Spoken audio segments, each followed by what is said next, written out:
BC బిల్లుపై అసెంబ్లీలో BRS Congress మధ్య మాటల యుద్ధం జరిగింది. బిల్లు పాస్ చేసే వరకు కొట్లాడాలని, మధ్యలో వదిలేద్దని గంగుల కమలాకర్ అన్నారు. మాజీ మంత్రికి మంత్రి పొన్నం కౌంటర్ ఇచ్చారు. ఇలాగా మధ్యలో వదిలేలేమో అన్నారు. బిల్లు అమలు చేసేలా కేంద్రం దగ్గర కూర్చుంటామని శాపనార్థాలేంటంటున్నారు పొన్నం. కేంద్రంలో అట్లే పంపించేసినాం, అది రాలేదు అంటే మాత్రము కుదురు అధ్యక్ష.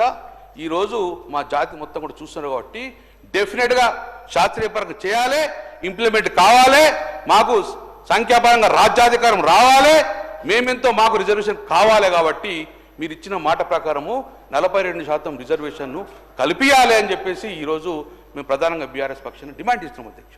బలహీన వర్గాలకు సంబంధించిన అంశం మీద మద్దతు చెప్తూనే కొన్ని అంశాలను వారు కావలసుకొని ఒక రాంగ్ డైరెక్షన్ ఇచ్చేటువంటి విధంగా ప్రయత్నం చేస్తున్నారు అధ్యక్ష. It's a political will, political wish, political decision.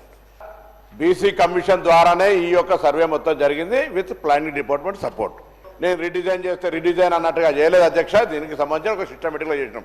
నేను ఒకటే కోరుతాను గౌరవ సభ్యుని, అపశకునాలు ఒకవైపు మంచిగానే నీ పెళ్లి బాగా నిన్ను నూరేళ్ళు ఉండాలి, పెళ్లి పెటాకులు గాను అనే పరిస్థితుల్లో మాట్లాడకమని కోరుతా ఉన్నాను అధ్యక్ష.